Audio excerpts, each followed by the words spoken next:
National Herald फिर से चालू करेंगे, क्योंकि आज से कुछ महीने पहले लखनऊ में एसोसिएटेड जर्नल लिमिटेड की एक्स्ट्रा ऑर्डिनरी मीटिंग हुई थी। उसमें हमने निर्णय लिया था कि जो अखबार हमारा बंद है उसको हम चालू करेंगे।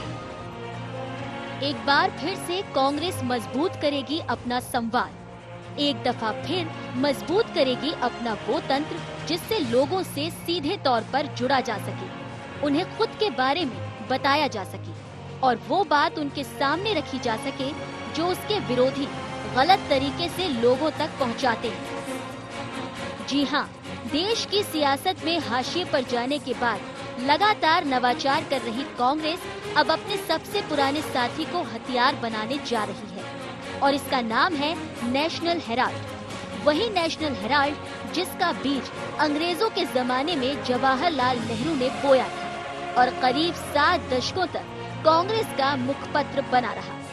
देश की जनता ने नेशनल हेराल्ड के जरिए ही कांग्रेस को जाना, समझा और पहचाना। लेकिन देश के पटल पर जैसे जैसे कांग्रेस सिमटी, वैसे वैसे ही हेराल्ड भी सिमटता चला गया और एक वक्त ऐसा आया जब ये मसला कांग्रेस का सहारा कम और गले की हड्डी ज्यादा बन गया। चलिए अब आपको बताते हैं कि आखिर क्यों पड़ी कांग्रेस को हेराल्ड की फिर से जरूरत। मौजूदा वक्त में कांग्रेस देश के सियासी पटल पर लगातार सिमट रही है। कांग्रेस की इस हालत के पीछे उसके आम जन से संवाद की कमी जिम्मेदार मानी जा रही है। कई कांग्रेस नेता ही इस बात को खुलकर स्वीकार भी करते नजर आए हैं। उनके मुताबिक कांग्रेस यूपीए शासन में किए हुए कामों को जनता तक नहीं पहुंचा सकी। ऐसे में संवाद की स्थिति को फिर से कायम करना कांग्रेस के सामने बड़ी चुनौती। चूँकि नेशनल हेराल्ड करीब 70 सालों तक कांग्रेस का मुखपत्र रह चुका है, इसके चलते कांग्रेस फिर से इसे अपना संवाद का जरिया बनाने की तैयारी में है। कुछ करेगी तो कुछ मिलेगा भी। कांग्रेस भी अपनी इस कवायद को लेकर खासी आश्वस्त नजर आ रही है और उत्साहित भी। वहीं भाजपा है कि इस मामले में भी चुटकी लेने से नहीं चूक रही। हेराल्ड कांग्रेस का मुखपत्र नहीं है, देश की आजादी को आईना दिखाने वाला, विचारों से उत्प्रेरित करने वाला एक दस्तावेज है जिसे कांग्रेस पार्टी के शीर्ष नेताओं ने स्थापित किया था। और चूंकि अब विघटनकारी ताकतें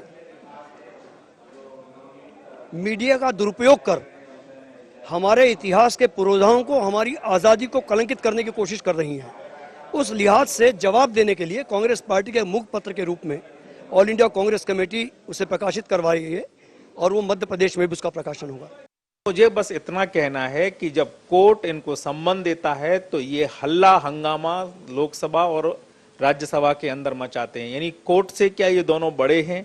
सवाल ये है कि जो मुद्दे नेशनल हेराल्ड के उठे थे, क्या जनता को उनको जवाब नहीं देना चाहिए था? सारा मामला जनता के सामने पूरी प्रामाणिकता के साथ, पूरी पारदर्शिता के साथ सामने नहीं रखना चाहिए।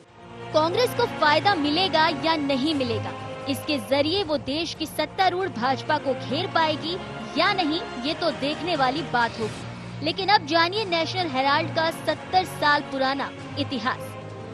पंडित जवाहरलाल नेहरू ने 1937 में the associated journals limited company की स्थापना की थी। इसमें उन्होंने अंग्रेजी और हिंदी समाचार पत्र नेशनल हेराल्ड और नवजीवन का प्रकाशन शुरू किया। साल 1942 में अंग्रेजों ने इंडियन प्रेस पर हमला कर दिया, जिस वजह से इस अखबार को बंद करना पड़ा। साल 1945 में एक बार फिर इस अखबार को शुरू करने की कोशिश की गई। कई बार नेहरू ने बतौर प्रधानमंत्री अपने विचार स्पष्ट रूप से कहने के लिए नेशनल हेराल्ड का इस्तेमाल किया। पंडित नेहरू के निधन के बाद भी हेराल्ड कांग्रेस के मुखपत्र के तौर पर अपनी मौजूदगी दर्ज कराता रहा। लेकिन राजीव गांधी के निधन के बाद नेशनल हेराल्ड का पतन बहुत तेजी से हुआ। बाद में साल 2008 में इस अखबार को पूरी तरह से बंद कर दिया गया। बहरहाल नेहरू के जमाने में अपनाई गई एक प्रक्रिया को कांग्रेस फिर से अपनाने की तैयारी में है। उसे उम्मीद है कि नेशनल हेराल्ड के सहारे एक दफा फिर वो जन संवाद की स्थिति को कायम करने में सफल साबित होगी। ऐसे में अब देखना ये होगा कि कांग्रेस की ये कोशिश आने वाले वक्त में क्या रंग लाती है। IND 24 के लिए भोपाल से विवेक पचैया की रिपोर्ट।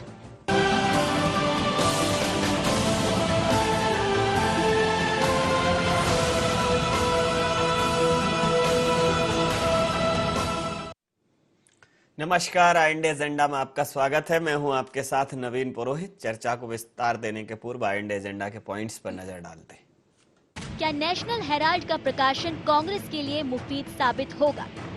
क्या वाकई मौजूदा वक्त में कांग्रेस का आम जन से संवाद कमजोर साबित हो रहा है? क्या कांग्रेस ने इस तरह का फैसला लेने में देरी कर दी? क्या कांग्रेस की इस कवायद की काट खोज सकेगी भाजपा? आपका इस चर्चा में फिर से स्वागत है।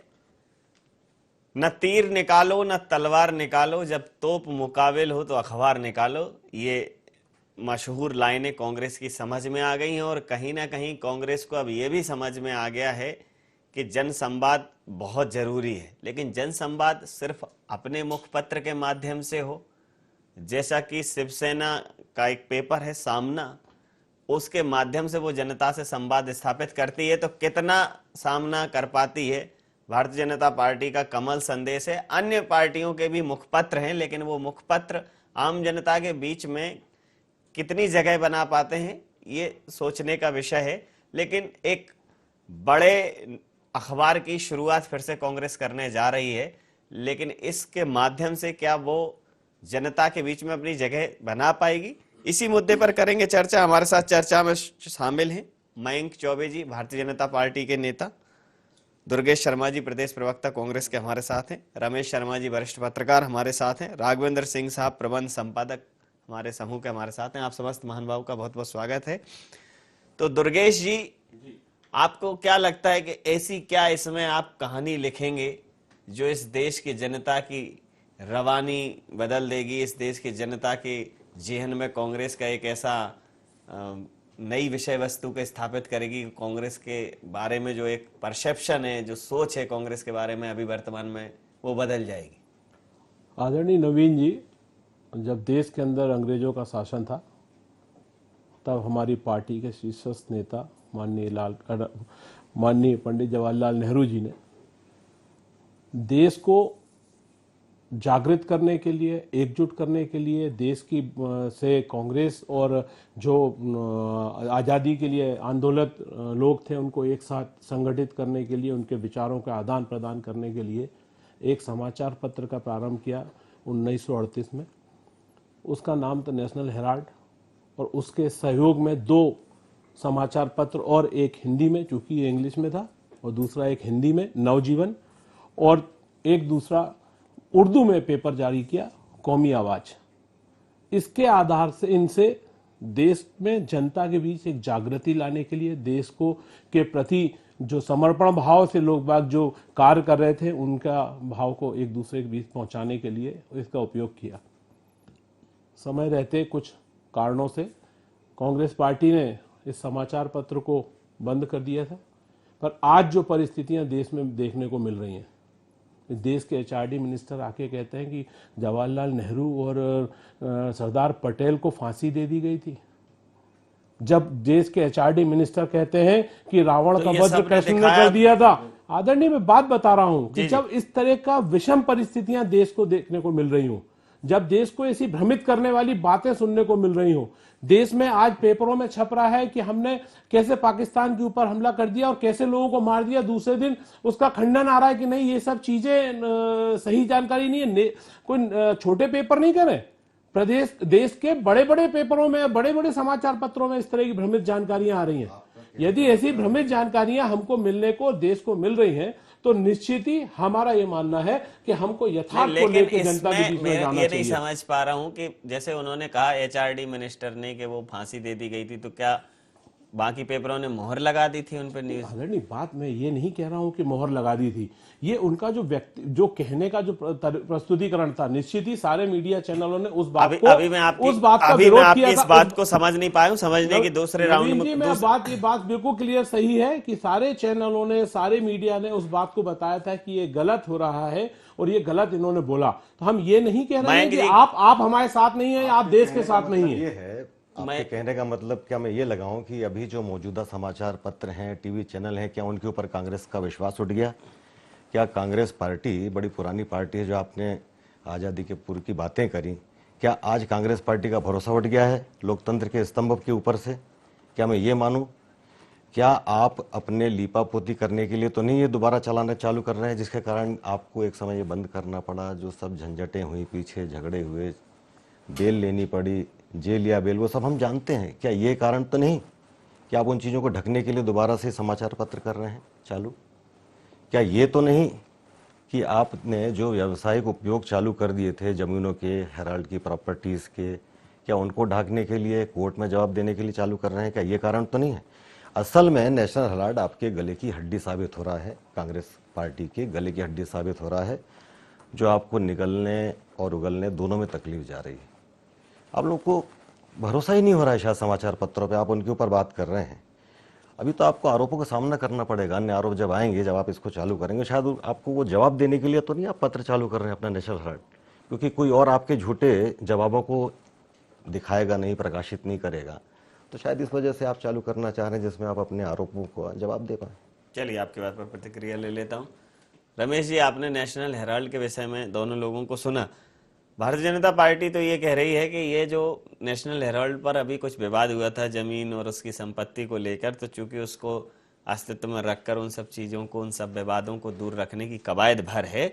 बाकी कांग्रेस ये कह रही है कि चूंकि एक भ्रम का वातावरण बना हुआ है, तो हम इस माध्यम से इस भ्रम के वातावरण को तोड़ेंगे। देखिए, मोटे तौर पर नवीन जी, दोनों लोगों की अपनी बात है, मैं उस पर तो नहीं जाना चाहता, लेकिन नेशनल हेराल्ड के दोबारा शुरू होने के मैं उस कारणों पर तो नहीं जानना चाहता, वो क्यों शुरू कर रहे हैं। ये तो जग जाहिर है कि चूंकि हेराल्ड ग्रुप के पास में देश भर में अरबों की संपत्ति है, शायद ये ऐसी कोई सा बड़ा महानगर हो जहाँ उनका प्लाट ना हो, और करोड़ों रुपये का उनको किराया उस पर मिल रहा है। और चूंकि कोर्ट में इस समय मुकदमा चल रहा था और स्वाभाविक रूप से ये मजबूरी में अखबार निकाला जा रहा है, लेकिन नेशनल हेराल्ड का जो इतिहास रहा है वो वाकई आज़ादी से पहले और आज़ादी के बाद दोनों में एक उल्लेखनीय रहा है। एक दुर्भाग्य नवीन जी देश का ये भी रहा है कि आज़ादी से पहले ये बात तो कही जाती है कि जन जागृति में मीडिया की भूमिका रही है, लेकिन जो अखबार जन जागृति करते रहे थे, वो चाहे जवाहरलाल नेहरू ने निकाले हों, कौमी आवाज़, नवजीवन और नेशनल हेराल्ड, चाहे महात्मा गांधी का यंग इंडिया और हरिजन हो, चाहे सावरकर का बलिदान हो, या तिलक का केसरी हो, या माखनलाल चतुर्वेदी का जितने भी कर्मभूमि अखबार हो, वो सारे के सारे अखबार बंद हो गए। कि वो उसके पीछे कारण क्या रहा वो पता नहीं, लेकिन जो अखबार अंग्रेजों के समर्थक थे वो अखबार आज़ादी के बाद बहुत फले फूले। ऐसी स्थिति में मैं इस बात का तो स्वागत करता हूं कि कहीं ना कहीं वो जो बंद अखबार हो गया था, मजबूरी में ही सही, कम से कम आज़ादी से पहले और जो स्वतंत्रता आंदोलन का पार्ट था, जो जन जागृति का पार्ट था, वो अखबार शुरू हो रहा है, उसकी तो मैं प्रशंसा करूंगा। लेकिन इसमें मैं एक आश्चर्य भी व्यक्त करना चाहता हूँ कि कहीं ना कहीं अगर उन्होंने अखबार निकालने का फैसला दोबारा किया है तो वो भी अंग्रेजी के अखबार का फैसला किया है। आप हिंदी अखबार उनका नवजीवन निकलता था, कौमी आवाज उनका उर्दू का निकलता था, हिंदी भी करें, हिंदी भी करें, तो लेकिन अभी घोषणा केवल उन्होंने हेराल्ड की है। और उसके पीछे क्या कि जो दिल्ली का मामला था वो हेराल्ड के मामले को ही लेकर के था, उसमें नवजीवन, उसकी जो रजिस्ट्री है उसमें नवजीवन नहीं है। भोपाल में जो प्लाट उनका था 1.5 एकड़ का एमपी नगर में ही, उसमें जो रजिस्ट्री है अभी पता नहीं है, बेचा ना होगा तो अभी होगा, प्लाट तो अभी है, उसका मालिक कौन है ये मुझे पता नहीं, प्लाट लेकिन अभी है उनका, और उसका जो था उस पर टाइटल पर नवजीवन का ऊपर नाम था। तो स्वाभाविक रूप से मैं आशा करूंगा कि आगे पीछे चलकर नवजीवन को, राघवेंद्र सिंह साहब से प्रतिक्रिया ले लेता हूं। राघवेंद्र सिंह साहब, इस चूंकि अखबार के प्रकाशन में जन चेतना के, सामाजिक सरोकार के बीच में प्लॉट, फ्लैट, रेंट वाली बातें भी आ रही हैं कि हो सकता है ये उसको बचाने की कवायद हो, आपसे प्रतिक्रिया जानना चाहूँ। देखिए, जैसा रमेश जी ने कहा, दुर्गेश जी ने भी कहा और बहुत कुछ मयंक जी ने भी कहा, मैं इस बात से सहमत हूँ कि कम से कम एक अखबार शुरू हो रहा है, और जाहिर है कि जब अखबार शुरू होगा तो मीडिया की बातें भले ही कुछ कांग्रेस के पक्ष की आएँ, लेकिन कुछ बातें तो ऐसी होंगी जो उसमें आएंगी तो लोगों को लाभ होगा। लेकिन फिर वही बात घूम फिर के आएगी कि आखिर इसके प्रकाशन की जरूरत, जो कारण बताए गए हैं, जिस पर आपने ऐतराज भी जताया था कि आखिर वो जो एचआरडी मिनिस्टर ने कहा था उसको किसी भी चैनल ने, अखबार ने उस पर सील मोहर नहीं लगाई थी, लेकिन उसकी भी वजह से अगर आप अखबार शुरू करते हैं तो मेरा ये मानना है कि जो संपत्तियां हैं, जो मसले कोर्ट में विचाराधीन है, जो कर्मचारी देश भर में हजारों कर्मचारी नेशनल हेराल्ड और नवजीवन में जो काम करते थे, जिनका वेतन बकाया है, जाहिर है कि जब वो शुरू कर रहे हैं तो उस सब का भी निराकरण करेंगे। लेकिन एक अच्छी बात यह है कि ये कम से कम कांग्रेस पार्टी अखबार शुरू करेगी तो सामना की तरह तो नहीं होगा ये अखबार, क्योंकि बहुत सारी बातें ऐसी होती जो सामना में छपती है, हम उसकी आलोचना नहीं कर रहे, वो अपनी उनकी विचारधारा है। तो कम से कम कांग्रेस एक राष्ट्रवादी विचारधारा को लेकर चलेगी। जो कांग्रेस अंग्रेजों से लड़ती आई थी, अब हमें लगता है कि वो लड़ाई उनको बीजेपी से या मोदी से भी लड़नी पड़ेगी, और उसके लिए उन्होंने नेहरू जी का पुराना हथियार इस्तेमाल किया। देर से सही वो मीडिया की तरफ पलटे हैं। उम्मीद है कि ये काम एक तरह से लोक कल्याणकारी होगा। नवीन जी, मैं बोलना चाहूंगा जी एक उसके पहले थोड़ा मैं बोल लूं। ये जो पेपर, जब इंडियन प्रेस पर हमला अंग्रेजों ने किया 1942 में, तो नेहरू जी ने तब उस वक्त ये बोला था, उस वक्त, कि कुछ भी हो जाए, चाहे इसके लिए किसी भी स्तर पर जाना पड़े, लेकिन ये हम बंद नहीं होने देंगे, चाहे हमें अपनी संपत्ति बेचना पड़े। तो आपके एक योग पुरुष का ये वाक्य था, आपको पहले तो बंद ही नहीं होने देना था। अब ये विवाद के बाद शुरू हो रहा है, तो कम से कम उस चेतना के साथ शुरू हो कि ये इस राष्ट्र के लिए एक संचार का विषय बन सके, अच्छी बड़ी एक कवायद हो सके आपकी तरफ से। नवीन जी, जो राघवेंद्र जी की जो मंशा या सोच है और जो आपकी सोच है, मुझे भी ऐसी उम्मीद है, क्योंकि अभी ये स्वरूप में आया नहीं है, अभी विचार शुरू हुआ है। और जैसा कि माननीय रमेश जी की भी सोच है कि हिंदी में भी इसको आना चाहिए, तो मुझे उम्मीद है ये संस्करण हिंदी में भी आना ही चाहिए। ये मेरे भी व्यक्तिगत सोच है कि हर व्यक्ति हिंदुस्तान का इंग्लिश से पारंगत नहीं है। और देश के प्रति समर्पण भाव कांग्रेस का हमेशा रहा है, और कांग्रेस ने देश के प्रति हमेशा जो एक पॉजिटिव सोच रखी है, उस पॉजिटिव सोच आपको समाचार पत्र में भी दिखाई देगी। जो बात आई कि मैंने आपसे बोला कि एचआरडी मिनिस्टर ये वाली, मेरा ये कहना था, तात्पर्य ये कतई नहीं है कि जो आज के समाचार पत्र हैं वो किसी तरह से कांग्रेस का या देश का अहित कर रहे हैं। नहीं, मैं नहीं मानता कि कोई समाचार पत्र, कुछ एकाध व्यक्ति या एकाध ग्रुप जो है कहीं किसी से अपना व्यक्तिगत संबंधों का निर्वाह कर रहा होगा, पर हिंदुस्तान में एक नहीं अनेक लोग हैं मैदान में, और वे सब मिलजुट के देश के लिए काम करने के लिए तैयार बैठे हैं और कर रहे हैं। आज यदि पाकिस्तान ने देश के खिलाफ कुछ काम किया तो उसका पुरजोर विरोध सबने किया। तो आदरणीय, मेरा ये कहना है कि हम यदि मैदान में आपके साथ में आके, लेकिन कुछ पूछना चाह रहे हैं, जब मयंक जी कुछ पूछना है जी, ये इस बात पे बताएं कि ये नेशनल हेराल्ड जो आप पत्र चालू करेंगे, उसके लिए धन कहाँ से लाएंगे? क्या वो 5,000 करोड़ रुपए जो आपके यंग इंडिया में वहां से लाएंगे, या आपके एसोसिएट जनरल जो कंपनी है वहां से लाएंगे, जिस दिन मयंक जी या कांग्रेस पार्टी उसको पुनः चलाने के लिए कांग्रेस पार्टी लोन देगी? मयंक जी, जिस दिन पेपर धरातल पे आएगा, जिस दिन प्रारंभ होगा, ये सारी जानकारियां सरकार के समक्ष भी कहीं ना कहीं किसी न किसी स्वरूप में रखी जाएंगी। आप चूंकि सरकार में बैठे हैं तो उस समय आप सरकार से सारी जानकारियां लेके अपना ज्ञान वर्धन कर लीजिएगा कि पैसा कहां से आया। पर यह है कि हाँ, हमारा उद्देश्य बिल्कुल एक और ईमानदारी का उद्देश्य है कि हमको जो निश्चित ही हमारा और जनता के बीच का जो थोड़ा सा संवाद में या जो आपसी तालमेल में जो कमी आई है, उसको भी हम दूर करना चाहते हैं। लोगों के बीच में अपनी बात को ढंग से रखना चाहते हैं। जो देश के अंदर भ्रम का वातावरण और भ्रम का वातावरण पैदा करने के कुछ लोग, तथाकथित लोग कोशिश कर रहे हैं, उस वातावरण को भी तोड़ना चाहते हैं। इसलिए हम देश में नेशनल हेराल्ड समाचार पत्र के माध्यम से आपके बीच में आएंगे। जी मयंक जी, आपकी प्रतिक्रिया। देखिए साहब, अब ये क्या बोलूं मैं, इसमें लीपापोती कर रहे हैं भैया, ये इनका संवाद टूट गया। देखिए, अब इनके हिसाब से आपकी लीपापोती है, आपके हिसाब से भले ही वो और कुछ हो। अब ये बता नहीं रहे हैं कि कहां से इसके लिए पैसा आएगा, वो छुपाने का प्रयास है साहब। कोर्ट में बेल लेनी पड़ी आपको, किन चीजों को छुपा रहे हैं आप समझ रहे हैं। मैं स्पष्ट रूप से बोल नहीं रहा हूं अभी। मेन रूप तो इनका ये है, जो संपत्तियों का ये उपयोग कर रहे हैं, व्यवसाय का उपयोग कर रहे हैं, उस चीज को ढकने के लिए समाचार पत्र चालू करना पड़ रहा है। और वो भी चालू नहीं होगा, भी तो बातें हैं, उसके लिए धन कहां से इकट्ठा होगा, क्या होगा, बहुत सारी चीजें हैं। नहीं, लेकिन आपको क्या लगता है मयंक जी, एक बड़ा प्रश्न है कि एक कहीं ना कहीं ये मीडिया में ही आता रहता है कि जनरली मीडिया के मंचों पर भी ये बातें उठती रहती हैं कि मीडिया मैनेज, एक नया शब्द चल गया है। मैंने तो कहा ना, मैनेज नहीं होंगे। नहीं आदरणीय, मैंने अभी निवेदन किया कि आपको भरोसा नहीं है, हमारे कांग्रेस के मित्र को भरोसा नहीं है मीडिया के ऊपर। ये स्पष्ट दिख रहा है इनकी बातों से, बोल भी रहे थे कि कुछ मीडिया ने आपने उसके ऊपर बोला कि क्या मोहर लगाई क्या अन्य लोगों ने, भरोसा नहीं है इनका, तो जनता पे भरोसा नहीं है साहब, ना जनता पे भरोसा है, खुद ही बोल रहे हैं जनता से संवादहीनता की समस्या से जूझ रहे हैं और उसके लिए मीडिया चालू कर रहे हैं, चैनल भी पूछ चालू लेता कर हूं। रहे हैं। मयंक जी, आप गलतफहमी में हैं कि हमको देश की जनता पे भरोसा नहीं है। हम पे जनता को और जनता पे हमको दोनों को भरोसा है। भाई तो आप सुन लें मेरी बात, आपकी बात ध्यान से सुनी। बात आप पे जो आप बात कर रहे हैं, किससे भरोसा नहीं किस पे भरोसा है, और यह संवाद निश्चित मैं खुद कह रहा हूं कि यदि अपनी बातों को सही तरीके से लोगों के बीच में नहीं ला पा रहा, घर घर पहुंच के लोगों तो को जनता के बीच में जाइए ना भैया, समाचार पत्र के माध्यम से लोकतांत्रिक तरीके हमारे पास पहुंचाने की तैयारी ये कर रहा हूं। आपके पंडित नेहरू ने कहा है कि हमें, पंडित नेहरू जी ने कहा कि हमें बनियागिरी नहीं आई, उन्होंने अपने कर्मचारियों के बीच में लखनऊ में इस बात को उद्धृत किया है। भाई अब क्या हो गया कि आपको फिर से क्या व्यापारिक व्यवस्थाएं चालू करनी पड़ रही हैं जनता से मिलने के लिए? बनियागिरी कहां से? समाचार पत्र जितने भी ये आज पंडित नेहरू ने पंडित नेहरू ने कहा, ये शब्द पंडित नेहरू का है, समाचार पंडित नेहरू का है। लखनऊ में नेशनल हलाल के कर्मचारियों आप को, समझ नहीं रहे।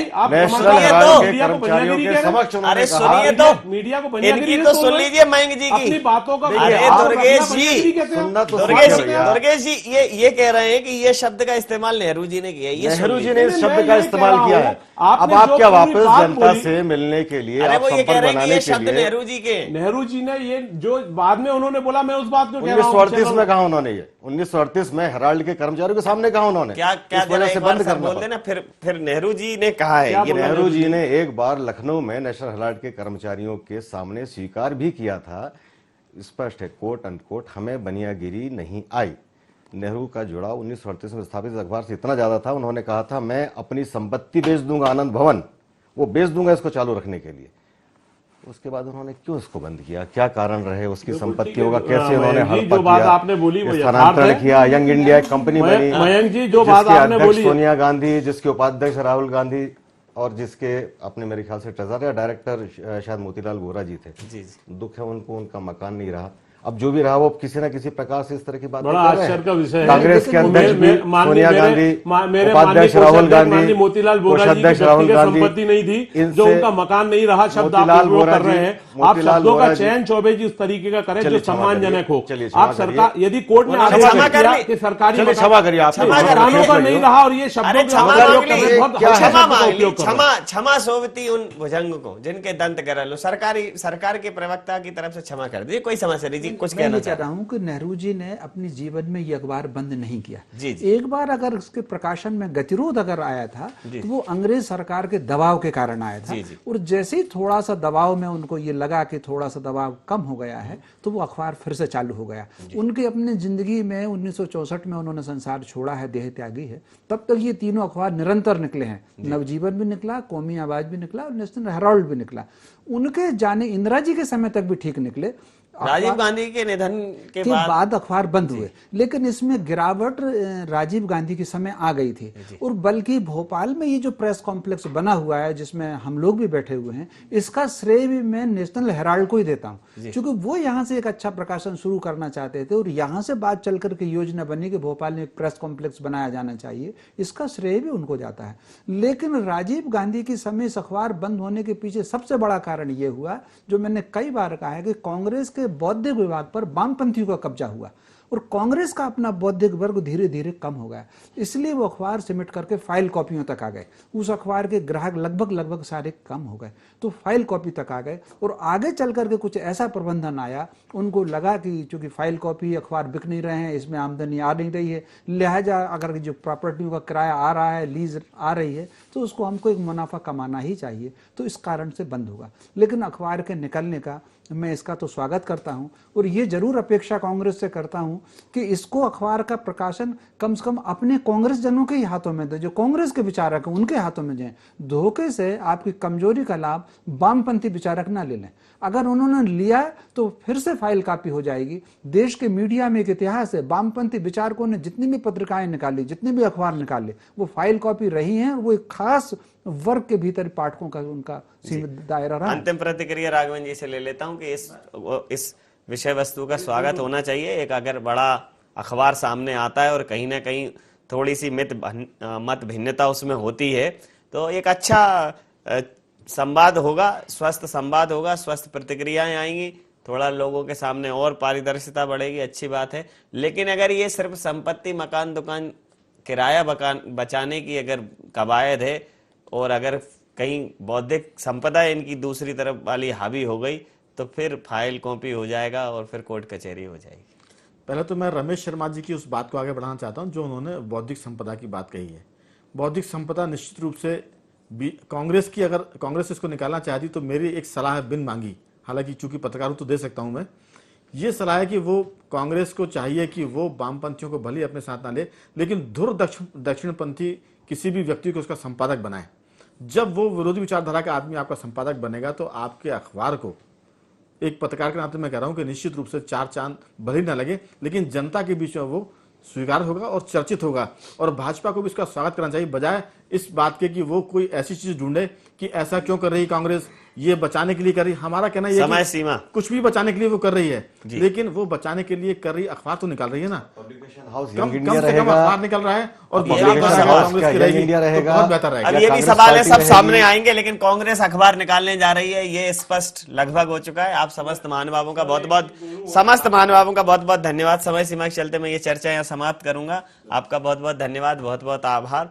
तो कांग्रेस नेशनल हेराल्ड को लेकर सामने आ रही है और अब कांग्रेस एक नए संवाद को स्थापित करेगी, मीडिया के साथ भी संवाद स्थापित करेगी, स्वस्थ प्रतिक्रियाएं आएंगी और एक बड़ा समाचार पत्र फिर से स्थापित होगा।